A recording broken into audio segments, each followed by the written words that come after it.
Again, good morning, everyone. This is your Nilofer ma'am. I am explaining you chapter 3 of history. Topic is in the earliest cities. So, in the first part of this video, I have explained you half chapter, and in the last part of the video, I am explaining you the remaining chapter. So, the next topic which we are going to discuss, that is in search of raw materials. So, as we have seen that many objects were found in the cities like Mohenjo-daro and Harappa. So, they were made of raw materials only. So, how they have searched the raw material, that we will discuss. Raw materials are substances that are either found naturally, such as wood or ores of metals, or produced by farmers or herders. So, what happens? The raw materials are the substances that are either found naturally on the earth, like wood or ores of metals, or it can be produced by the farmers or herders also. These are then processed to produce finished goods, and then these are processed to produce the goods. For example, cotton produced by farmers is a raw material that may be processed to make cloth. So, for example, we can see that cotton is a raw material that is produced by the farmers, and then after a process it will become a cloth. While some of the raw materials that the Harappans used were available locally, many items such as copper, tin, gold, silver, and precious stones had to be brought from distant places. So, what happens, like some materials were available locally, and many items were there like copper, tin, gold, silver. For them, they have to go to the distant places. The Harappans probably got copper from present day Rajasthan and even from Oman in West India. So maybe the Harappans got copper from Rajasthan and from Oman in West Asia. Tin, which was mixed with copper to produce bronze, may have been brought from present day Afghanistan and Iran. Tin, which was mixed with copper to produce bronze, may have been brought from Afghanistan and Iran. Gold could have come all the way from present day Karnataka, and precious stones from present day Gujarat, Iran, and Afghanistan. So, gold could have come from Karnataka, and precious stones can come from Gujarat, Iran, and Afghanistan. Here you can see the picture how are goods carried from one place to another. So as I have told you that raw materials were brought from distant places. So it was a big question that how they carried the goods from one place to another. Can you suggest what the modes of transport used by the Harappans were? Can you suggest that which transportation was used by the Harappans? Did you come across illustrations of wheeled vehicles in earlier lessons? So as we know that there was a change in the field of transportation by the invention of wheel. So did you come across illustrations of wheeled vehicles in earlier lessons? That is being asked to you. Next topic is food for people in the cities. Now the question is that what was the food of the Harappans, of the people who live in Mohenjo-daro and etc. While many people lived in the cities, others living in the countryside grew crops and reared animals. While many people were living in the cities, but some people were living in the countryside also, they grew crops and reared animals. These farmers and herders supplied food to craft persons, scribes, and rulers in the cities, and these farmers and herders supplied the food to the different kind of people like craft persons, rulers, etc. We know from remains of plants that the Harappans grew wheat, barley, pulses, peas, rice, sesame, linseed, and mustard. So we got the remains of the plants also during the excavation, and we found that Harappans grew different kind of things like wheat, barley, etc. A new tool, the plug, was used to dig the earth for turning the soil and planting seeds. And that time, in the olden times, a tool called plug was used to dig the earth for turning the soil and planting seeds, while real plugs, which were probably made of wood, have not survived. Toy models have been found. So the real models that is made from wood, they have not survived, so we didn't get the remains of that one. While the toy models have been found, as this region does not receive heavy rainfall, some form of irrigation may have been used. So the area did not receive the heavy rainfall, so for the irrigation some process has been used. This means that water was stored and supplied to the fields when the plants were growing. So that means they stored the water also at that time for the supply, for growing the plants. The Harappans reared cattle, sheep, goat, and buffalo. Water and pastures were available around settlements. However, in the dry summer months, large herds of animals were probably taken to greater distances in search of grass and water. So, what happened? The Harappans reared cattle like sheep, goat, and buffalo. Water and pastures were available around settlements. So, however, in the dry summer months, they take their animals to a distant place for the grass and water. They also collected fruits like burr, caught fish, and hunted wild animals like the antelope. They also collect fruits like burr, they caught fish, and they hunted animals like antelope and other wild animals also. And the last topic which we discussed, that is a closer look Harappan towns in Gujarat. So a closer look to the Harappan towns situated in Gujarat. The city of Dholavira was located on Khadir Bait in the Rann of Kutch, where there was fresh water and fertile soil.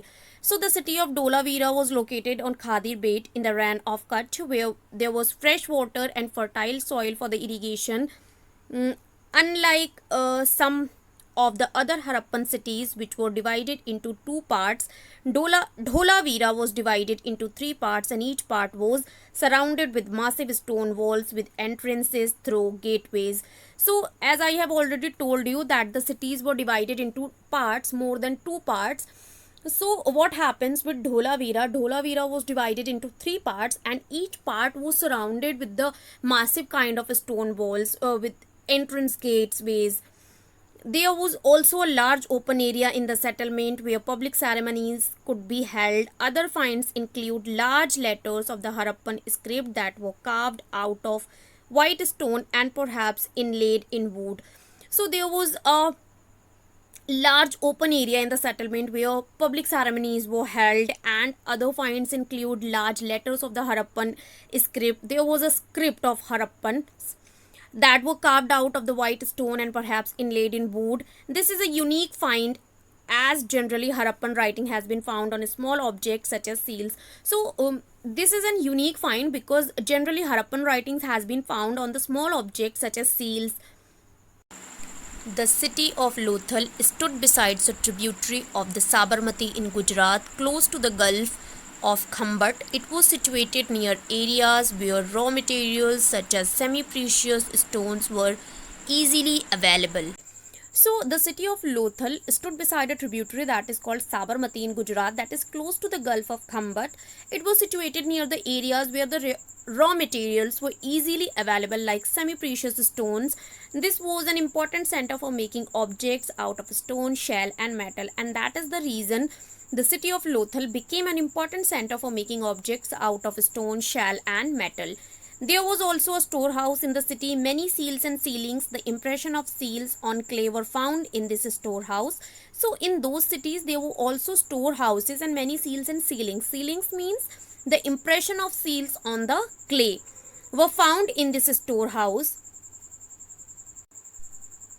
A building that was found here was probably a workshop for making beads, pieces of stone, half-made beads, tools for bead making, and finished beads have all been found here. So a building was also found in the cities that was probably a workshop for making the beads, pieces of stones, half-made beads, and other things. Here you can see the picture that is of seals and sealings. Seals may have been used to stamp bags or packets containing goods that were sent from one place to another. So seals may have been used at a time to stamp bags or packets which contain the goods to send from one place to another. After a bag was closed or tied, a layer of wet clay was applied on the knot and the seal was pressed on it. The impression of the seal is known as a sealing. So what happened that when the goods was kept under the bag was closed or tied, and then a layer of wet clay was applied on the knot and the seal was pressed on it. The impression of the seal is known as sealing. If the sealing was intact, one could be sure that the goods had been arrived safely. Seals are used even today. Find out what they are used for. The mystery of the end. So, how those cities got ended at that time? Around 3900 years ago, we find the beginning of a major change. 3900 years ago, we found that the environment was changing. People stopped living in many of the cities. Writing seals and weights were no longer used, so people stopped living in the cities. They stopped using the writing seals and weights.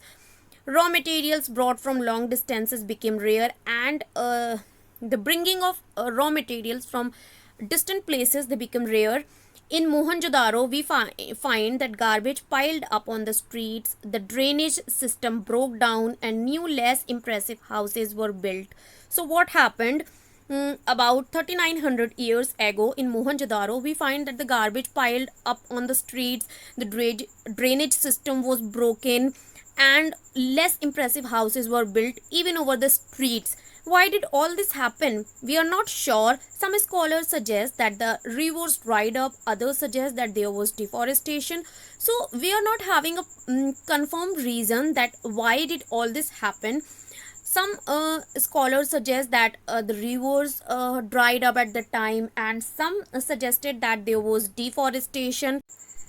This could have happened because fuel was required for baking bricks and for smelting copper ores. This could have happened because fuel was required for baking the bricks, which is used to make houses, and for smelting copper ores, also for making the objects. Besides, grazing by large herds of cattle, sheep and goat may have destroyed the green cover, and because of the overgrazing, the green cover has been destroyed. In some areas there were floods. Maybe because of floods it has happened, but none of these reasons can explain the end of all the cities. But not a single reason can explain that why these cities has ended.